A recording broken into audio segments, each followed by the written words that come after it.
first 6 months of 1943, 9 new aircraft carriers joined the Pacific Fleet. By January 1944, a single unit, Task Force 58, had 6 fleet carriers and 6 light carriers. It had more aerial strength than the entire U.S. Navy possessed in 1941.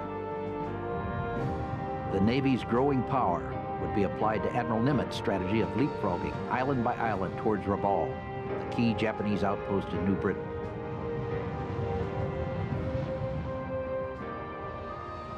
The way would then be clear to move on to Japan. The United States Army Air Forces adopted another approach. They created whole new air forces in each theater as required.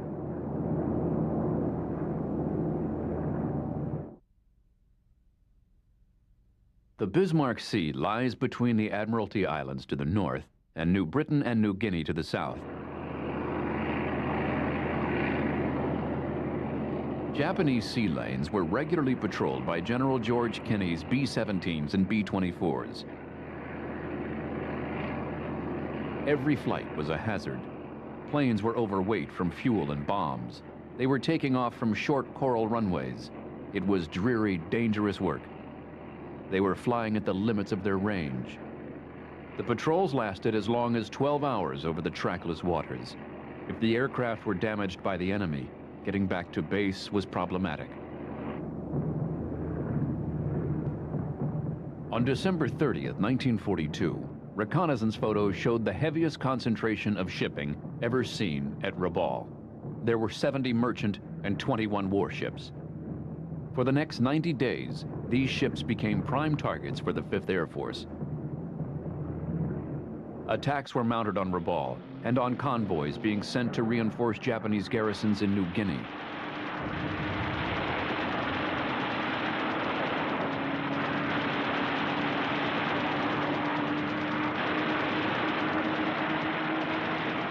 The Japanese responded with heavier fighter escorts. This was just what Kenney wanted. His goal was to destroy Japanese air power on the ground and in the air.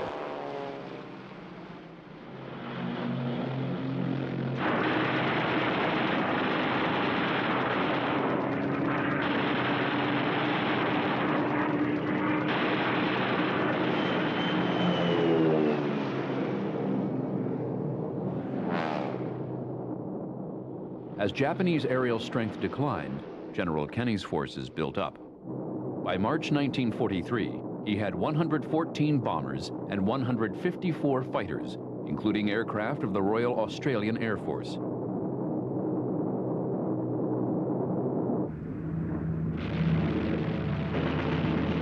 It was a mixed bag. The most promising planes were the new B-25 C-1 Mitchells. They had been modified for strafing with 8 forward-firing 50 caliber machine guns. They could sweep in low over land or water. They could sling a 500-pound bomb with a 5-second delay fuse inside a thin-walled merchant ship and blow its bottom out.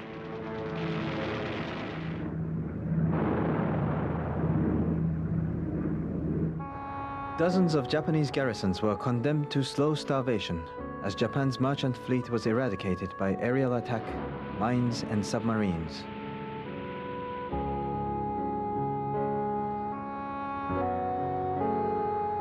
But Japan remained determined to reinforce New Guinea. In early March, the 51st Japanese Infantry Division was sent down the Bismarck Sea in a convoy of 8 destroyers and 7 merchant ships. The weather was bad.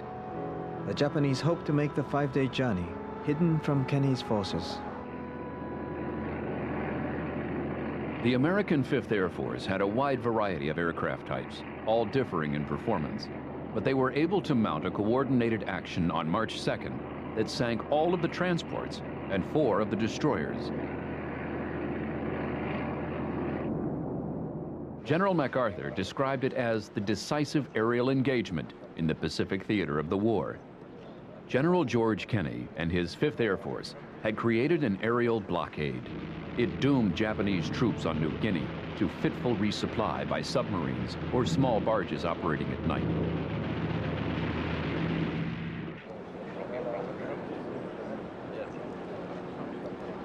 Kenny honed his weapon in combat.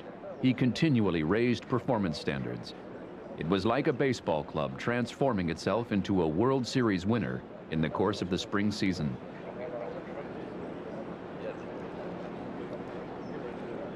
There was an increasingly violent argument between MacArthur and Nimitz over the main axis of attack on Japan. They also argued over who should control the majority of the forces.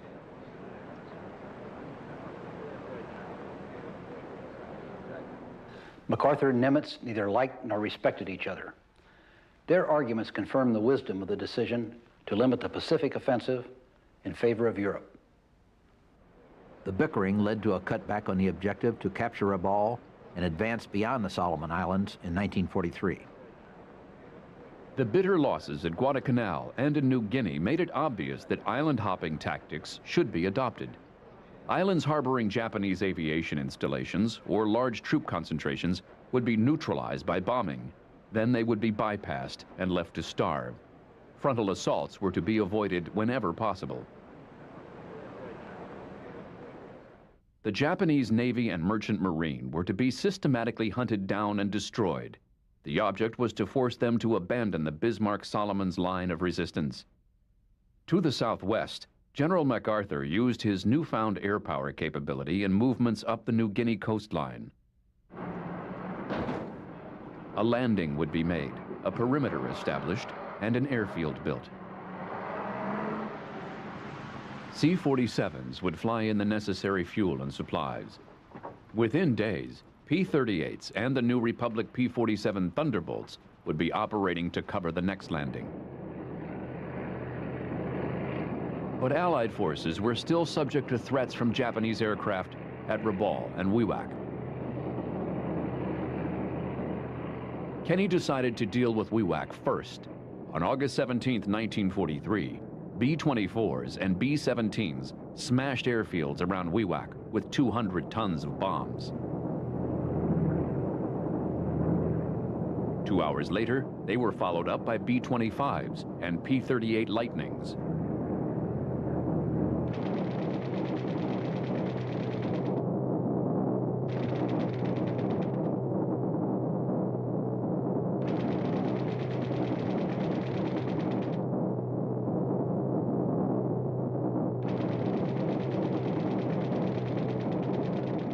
Japanese planes on the ground were decimated. The Japanese later referred to the Black Day of August 17th.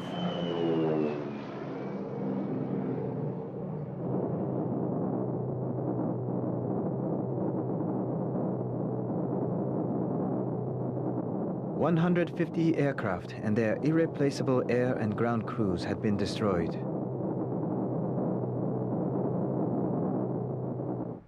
Rabaul became the graveyard of the Japanese Naval Air Force.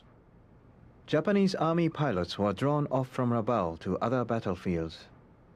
They were replaced from the rapidly diminishing pool of Japanese naval aviators. The carrier admirals protested, but their protests had no effect. In preparation for the invasion of Bougainville, General Kenny undertook to kill Rabaul with a series of air raids.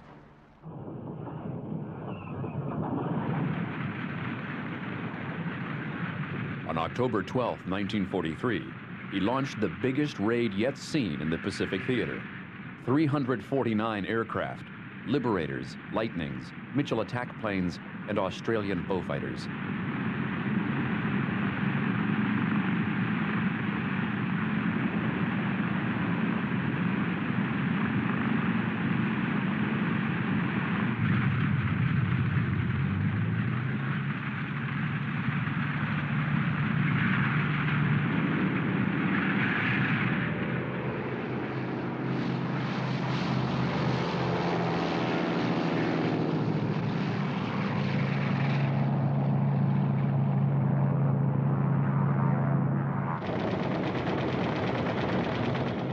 The airfields around Rabaul were smashed with strafing and parafrag bombs.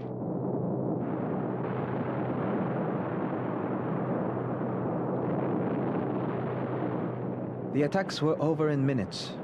They destroyed or damaged 152 Japanese aircraft. they also set off explosions in the fuel and ammunition dumps. The loss of fuel and ammunition was crucial.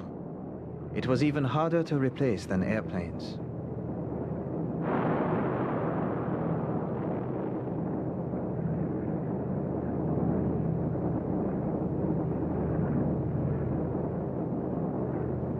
The vice slowly closed on Bougainville. By October 15th, Major General Nathan Twining, the new air commander in the Solomons, possessed a striking force of 223 aircraft. There were 264 fighters. Among them were the tried and true F-4Fs, Bell P-39s, and Curtiss P-40s.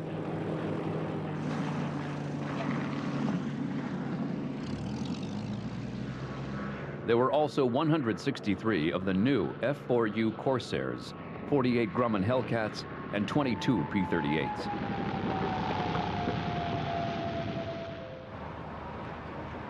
All of these new aircraft had superb performance. They dramatically outclassed anything the Japanese had to offer in speed, range, armor, and armament. The gull-winged Corsair was known to the Japanese as the Whispering Death.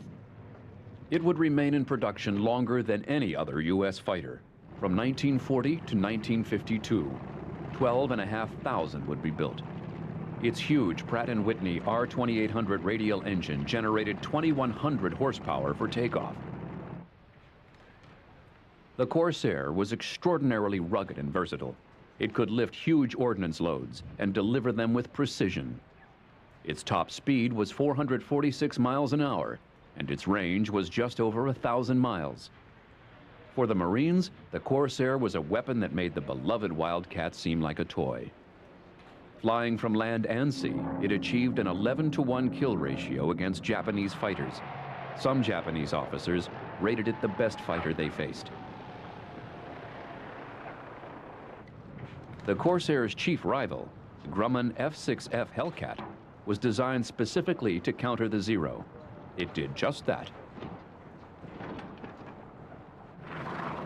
By the end of the war, the Hellcat had racked up over 5,000 victories against about 250 losses. The Hellcat was extremely maneuverable and rugged. It could take on the best Japanese aircraft and pilots in one-on-one combat.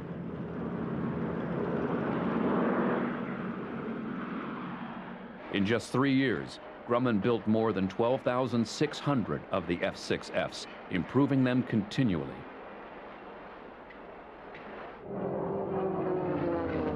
Not every new American aircraft was an immediate success. The Curtiss SB-2C-1 Helldiver earned the nickname the Beast. It was difficult to handle and had many mechanical problems. For a long time, many of its crews preferred the old Douglas Dauntless. It took months in action for the Helldiver to prove itself. Even then, it never gained the degree of acceptance given so willingly to the Dauntless and the Avenger. For the crews in the Pacific, there was an increasing number of creature comforts. As soon as bases were stabilized, shipping space was found for such items as ice-making machines, fans, and washing machines. They were luxuries undreamed of in the early days of Guadalcanal. It was part of an American pattern of making life comfortable. It could never be eradicated, even under wartime conditions. Japanese soldiers, who considered themselves lucky if they had rice to cook, looked on captured American K rations with awe. The Bougainville invasion was commanded by Admiral Halsey. It began on November 1st, 1943, and provoked a sharp reaction from the Japanese. Japan still felt strong at sea. In a replay of tactics that had worked well at Guadalcanal, the High Command sent a powerful group of cruisers and destroyers to counterattack the American landings at Empress Augusta Bay. But the Japanese were beaten in a brilliant night action. Rear Admiral Merrill's outnumbered and outgunned fleet used radar ranging to sink one cruiser and a destroyer. The Japanese admiral fled to save his ships. The Japanese then deployed 6 additional heavy cruisers to Rabaul to crush Merrill's forces. Admiral Halsey responded. He ordered his carriers and Kenny's bombers to attack the Japanese fleet in the harbor at Rabaul.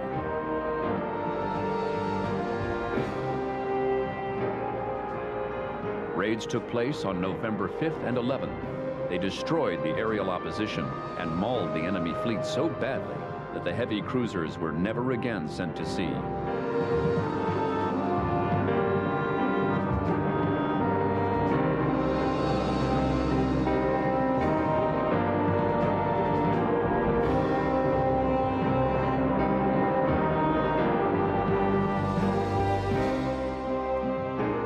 The Japanese were badly shaken by the loss of so many experienced air crews. They withdrew their ships and remaining aircraft 600 miles north to Truk. On Bougainville, the ground battle followed the Guadalcanal scenario. 27,000 American troops formed a perimeter around the beachhead.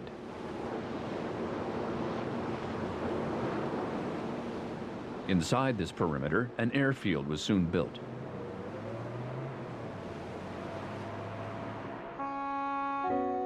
Japanese forces were miles from the invasion site. They had great difficulty in coming to battle via the jungle trails. Often, they resorted to traveling down by barges at night.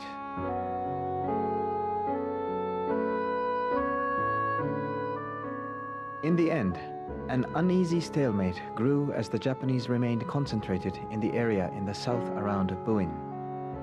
There they spent much of their time growing food to survive. The battle continued well into 1945. Some Japanese troops, sick and malnourished, held out until the end of the war.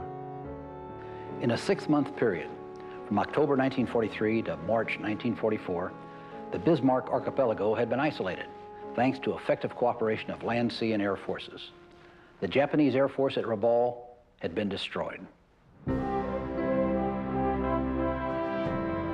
By January 1944, the fast carrier force of the Pacific Fleet had reached an undreamed of level of strength.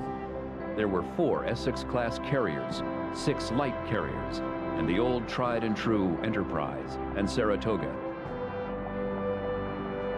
There were enough other ships to provide an effective anti-aircraft screen, or to take on the Japanese combined fleet if necessary.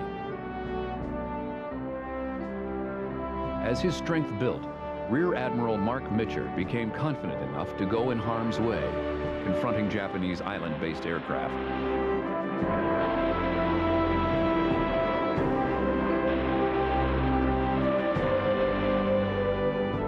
In the early months of 1944, the Americans struck Kwajalein, the world's largest coral atoll, with one of the most complicated amphibious operations in history.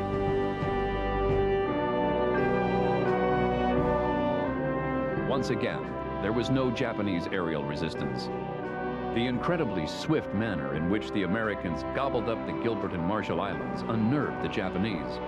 They were left without time to prepare their next line of defense in the Marianas adequately.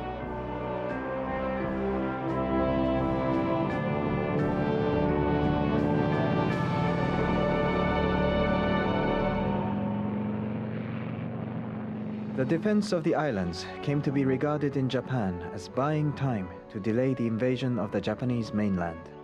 In effect, the Japanese High Command had exchanged one illusion for another.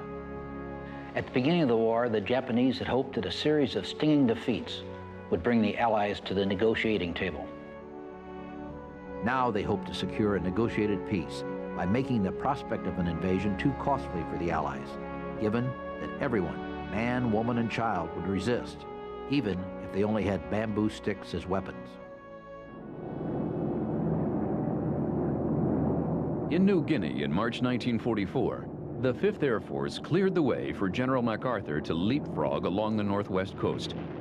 Between March 11th and 16th, General Kenny's bombers dropped 1,600 tons of bombs and fired 1 million rounds of ammunition. The bulk of the Japanese Air Force was left as derelict wrecks.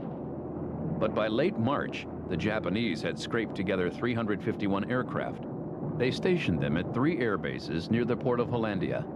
The Americans knew that the Japanese anti-aircraft defenses were heavy. A new strategy was followed. On March 30th, Liberators, escorted by P-38s, plastered the airfield with 120-pound frag cluster bombs and 20-pound fragmentation bombs. Anti-aircraft fire was lighter than expected. No determined attacks came from the Japanese fighters. The attack was repeated the following day with similar results. 209 aircraft were destroyed. The Japanese flew many of their remaining aircraft out of the area, once again conceding air superiority.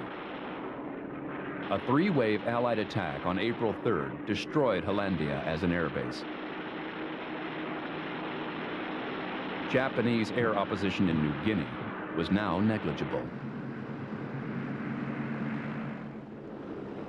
Japanese ground resistance on New Guinea continued, but at last MacArthur was poised for a return to the Philippines. But first, there were the vital Marianas Islands.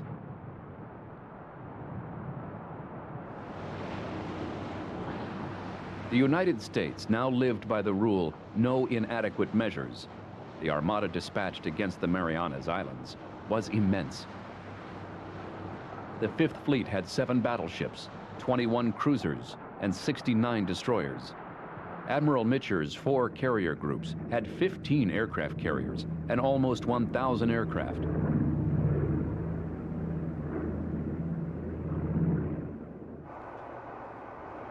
The islands of the Marianas, Guam, Saipan, and Tinian controlled the sea lanes of the Central Pacific. American success in the Marianas would sever Japan's jugular vein. Also, the Boeing B-29 bomber would have bases within range of the Japanese mainland.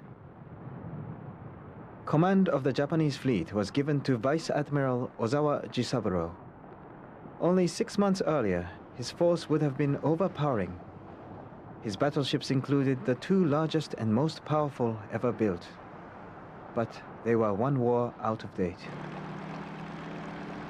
After so many defeats, Japan was thirsting for a victory. Ozawa had 100 aircraft based in the Marianas. The Japanese aircraft had a range advantage over the Americans. Ozawa hoped to catch the Americans napping, giving them a 1-2 punch with his land-based and carrier-based aircraft. But misfortune stalked the Japanese. Half their plan was destroyed by Admiral Mitcher's Task Force 58. Task Force 58 included 470 Grumman Hellcats, 199 Grumman Avengers, as well as Douglas SBDs, Curtiss Helldivers, and even 3 Vought F-4 U-2 night fighters.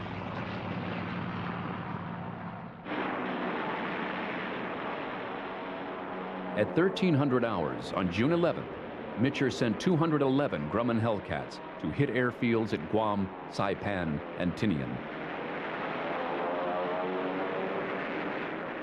81 Japanese aircraft were shot down. Another 29 were destroyed on the ground. But this carnage was only a prelude to what would become known as the Great Marianas Turkey Shoot a few days later.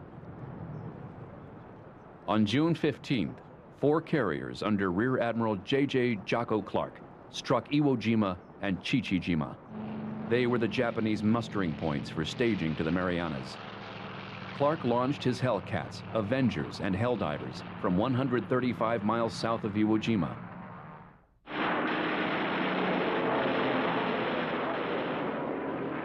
.38 Zeros intercepted the Americans. 28 of them were shot down.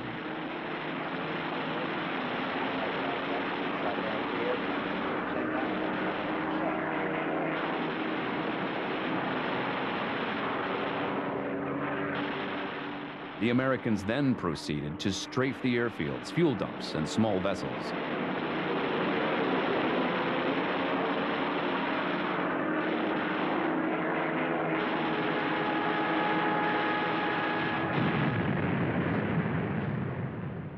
On June 15th, Saipan was invaded. Before the day was out, 20,000 Marines were on shore, complete with their artillery.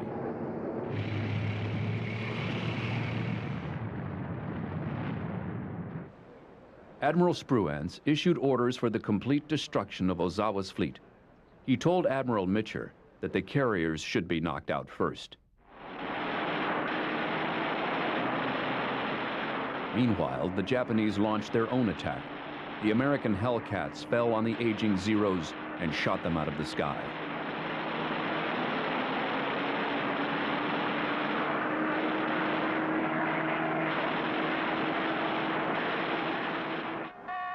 Only a few Japanese aircraft broke through to the fleet. Withering anti-aircraft fire claimed 17 more victims.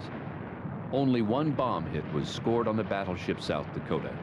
Of the 65 attackers, between 40 and 60 were destroyed. It was the greatest single day's victory in the Pacific War, and more was to come. Late the following afternoon, American aircraft finally located the Japanese fleet. Spruance ordered an attack.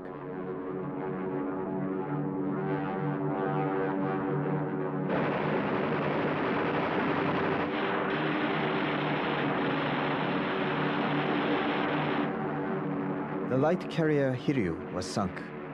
The Zuikaku, veteran of so many battles, took a direct hit but survived. Two light carriers, the Junyo and the Chiyoda, were damaged by bombs. The Japanese lost at least 65 Zeros, as well as other aircraft.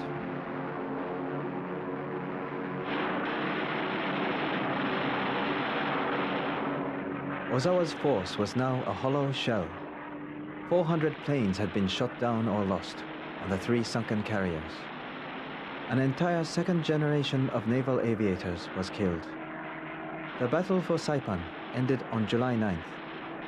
Admiral Nagumo, who had begun his nation's war so brilliantly at Pearl Harbor, was the island's commanding general. He committed suicide.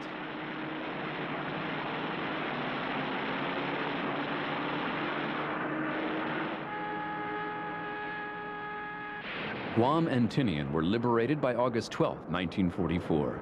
It had been a long and bloody campaign. More than 600 Japanese aircraft were destroyed at the cost of 65 U.S. Navy planes. The almost 10-to-1 victory ratio showed how markedly superior U.S. aircraft, pilots, and tactics had become.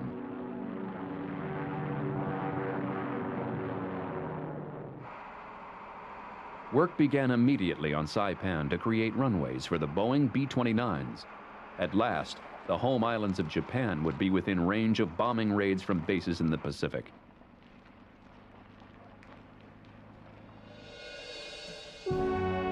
Japan strained every fiber to resist the American advance. Increasingly, it found itself relying on the spirit of Gyokusai, meaning the crushing of jewels, which implied that the proud Japanese people would prefer death to defeat or surrender. The idea of Gyokusai combined with the irresistible force of the American onslaught to create a climate in which the extreme measure of suicide attack became logical. It was already apparent to any Japanese pilot that he could not live through combat. It was only a small step to decide that a suicide flight that could take out a valuable ship could be far more useful to Japan.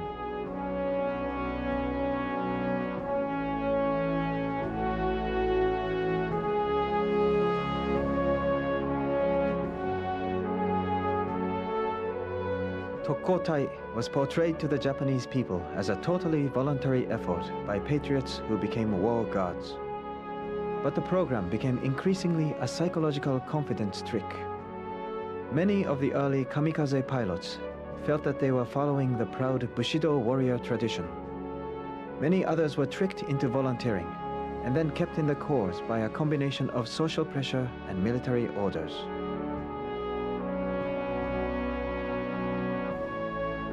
In defending the Philippines against the return of General MacArthur, the Japanese staked everything on the likelihood of a climactic sea battle. The Japanese plan was called Victory 1.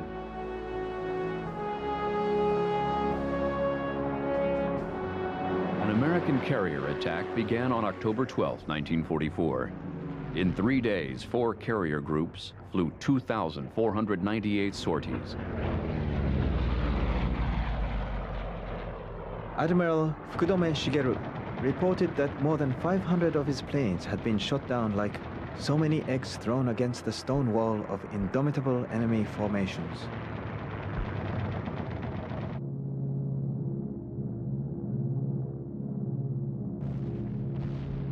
General MacArthur's promise to return to the Philippines began to be fulfilled on October 17, 1944.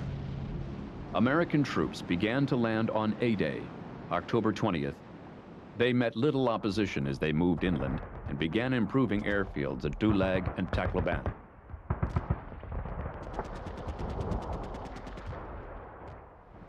In the meantime, the Japanese Operation Victory 1 lumbered along. Its 64 ships were about to be pitted against 216 American and 2 Australian Navy ships. On October 24th, a Japanese Judy dive bomber slipped through the American Hellcats and put 2 bombs into the light carrier Princeton's torpedo storage area.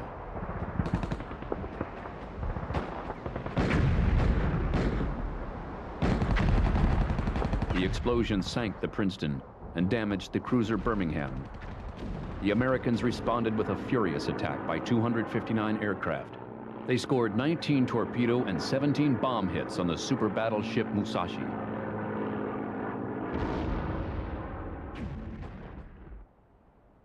On the night of October 24th, American PT boats and destroyers demolished the van of the Japanese Southern Force. The next day, Admiral Kurita's fleet of 4 battleships, 6 heavy cruisers and 11 destroyers burst upon the American transports in almost perfect execution of his part of the Victory 1 plan.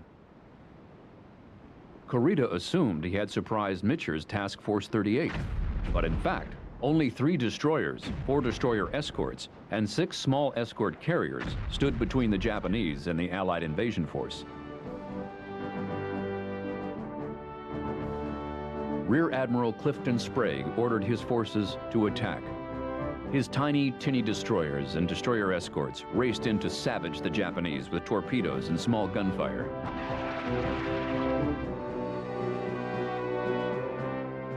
The carriers launched their torpedo-armed Grumman Avengers. 2 other groups of escort carriers also launched their aircraft. Kurita had to contend with 253 fighters and 143 torpedo planes. The American crews flew sortie after sortie. They sank 3 Japanese heavy cruisers with torpedoes. Suddenly, incredibly, Kurita ordered his center force to retire. It was a monumental American victory, the stuff of the old John Wayne movies. But it was a victory won at great cost, and there was more to come in the form of the first attacks by the Kamikaze Corps. On October 25th, Lieutenant Seiki led 4 Zeros laden with 251-kilogram bombs through the American escort carrier's defensive screen.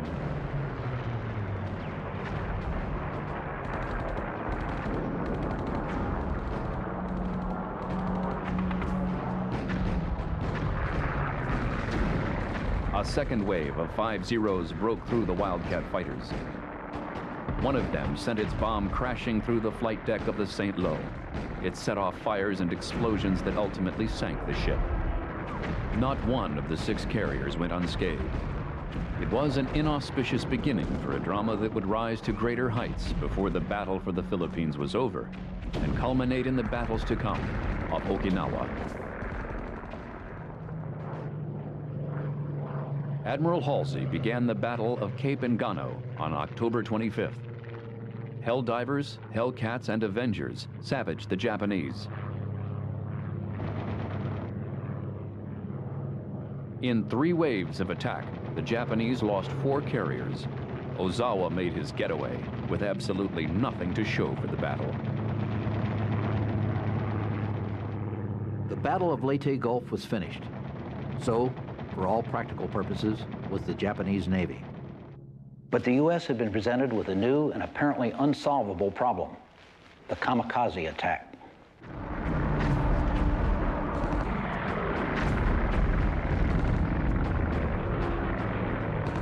The Japanese, heartened by their kamikaze successes, would harass the American fleet. They would carefully husband their kamikaze assets. They would try to concentrate on important targets. Aircraft carriers were first priority, then battleships or cruisers, when possible. The Americans developed new defensive tactics. Destroyers were placed as picket ships as far as 60 miles away from the carriers to provide early warning. Combat air patrols were divided into 3 altitudes. High cap flew up to 25,000 feet. Med cap flew at 10,000 and jack cap as low as 3,000. Far-ranging fighter sweeps, nicknamed the Big Blue Blanket, were sent deep into the Philippines to catch the kamikazes forming up. The attacks could not be stopped, but an inherent weakness emerged. Even when they struck a ship squarely, the aircraft often did little damage.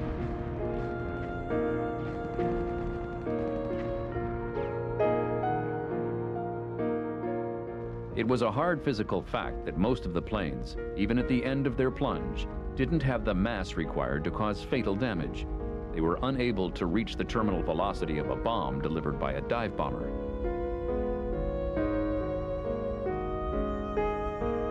Attacks caused fire, explosions, and casualties on ships. But the increasingly expert Navy damage control teams were able to save most of the ships themselves.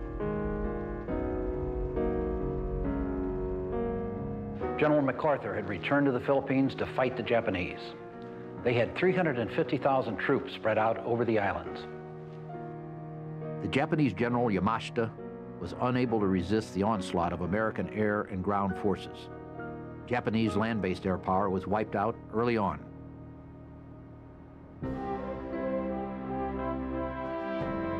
By the fall of 1944, the Pacific Theater was receiving enough men and materiel to wage war on an unprecedented scale.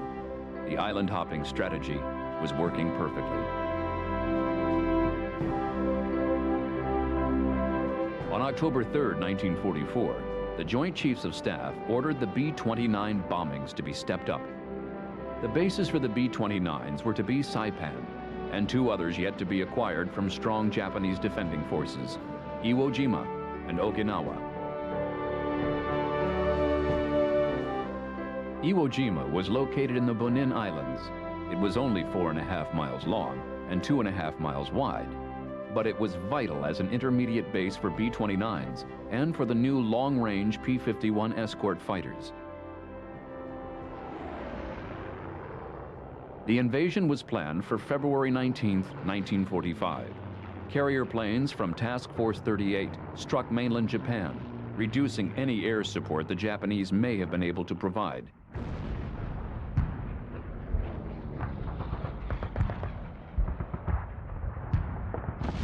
Iwo Jima's defenses were virtually impervious to bombing and heavy naval gunfire. Marine soldiers had to contest each pillbox and each cave until the final surrender on March 24th.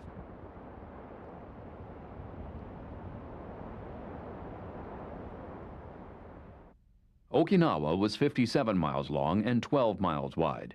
It was located strategically only 350 miles from the Japanese mainland. It was also directly on communication lines to Formosa and mainland China. On Easter Sunday, April 1, 1945, 60,000 men of the invasion force landed with training film precision.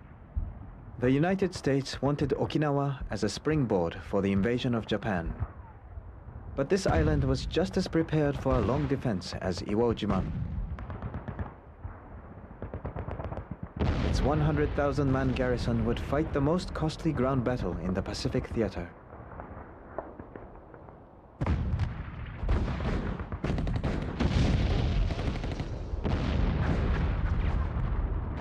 The Japanese allowed the invaders to overrun 3/4 of the island. They retreated to the south. The retreat reduced Japanese exposure to naval bombardment. It also pinned down the huge American fleet of combat vessels, auxiliaries, and transports for air attack.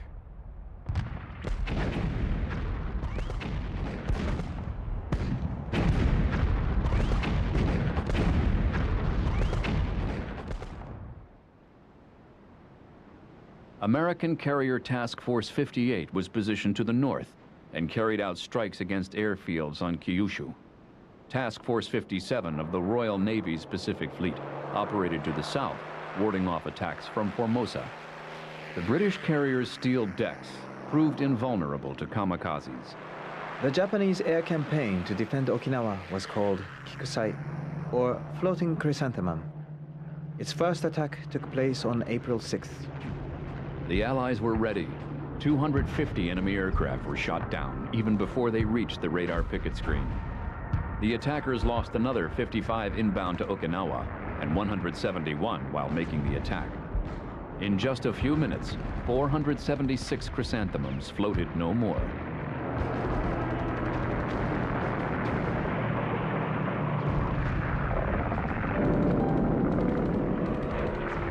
But 180 of the suicide planes got through. They sank a destroyer, 2 merchant ships, and an LST landing ship tank. 466 Americans were killed. Morale was sharply shaken by the way the Japanese planes continued to bore in, even after they were hit and burning.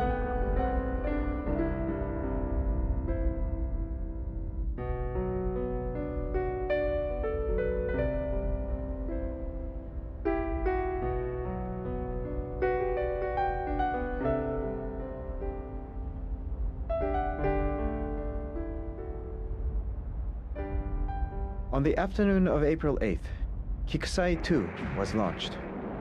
Most of the Japanese pilots attacked the radar picket stations to the north. They sank a destroyer.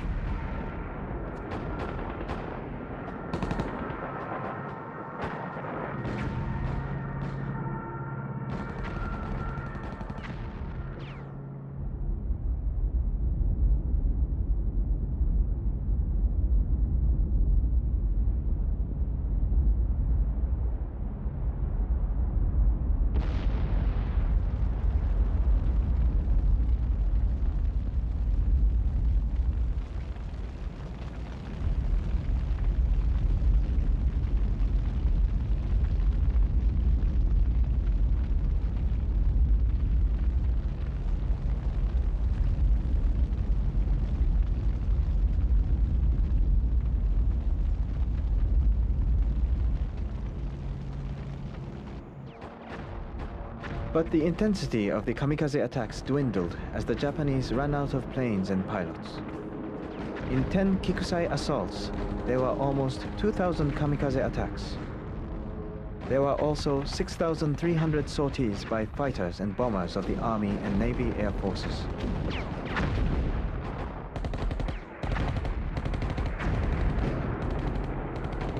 Kamikaze attack was terrifying. It seemed to each sailor on each ship that the suicide plane was heading directly at him.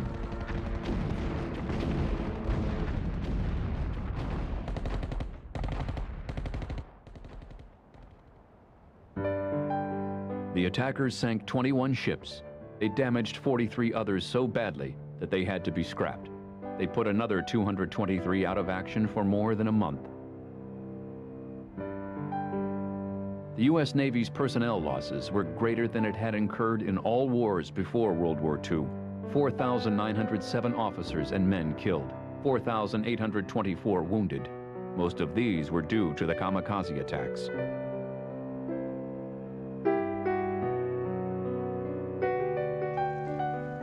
On land, the fighting was the most intense so far experienced in the Pacific War. After 11 weeks of bitter fighting, the islands were secured. 135,000 Japanese soldiers had been killed.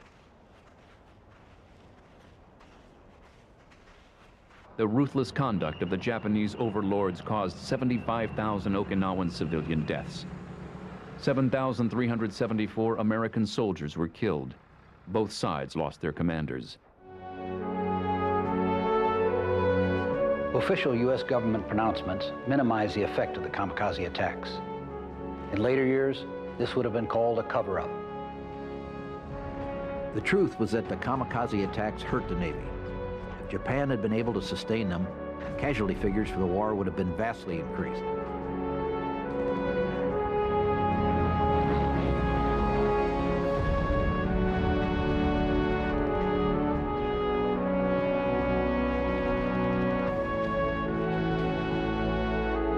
The fanatical Japanese resistance and the grievous American losses on Okinawa showed just how high a price would have to be paid for an invasion of the home islands of Japan. Their ranges would be shorter, and the number of airfields from which attacks could be made would be greater. Millions of casualties would be unavoidable.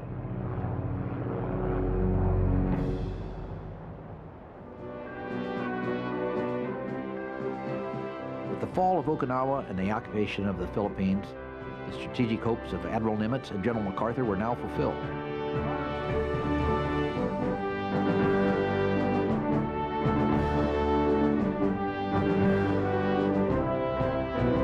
The way had been prepared for a final aerial assault on Japan. Now, the hard task of invasion would at last be possible. The great American advance through the South Pacific has overshadowed long and hard-fought battles in other parts of Asia.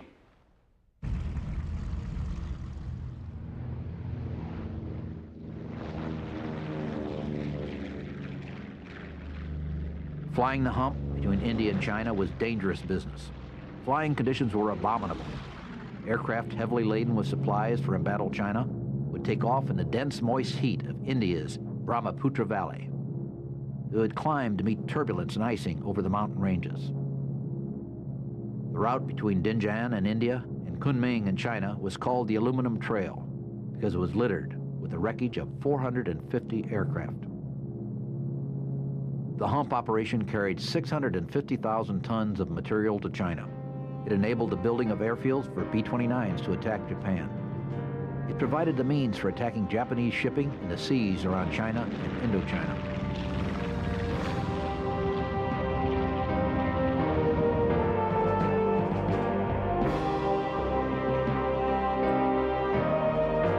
And under the same conditions, the 10th and 14th Air Forces supported the Pacific War effort and contributed greatly to the Allies' relentless march toward the home islands of Japan.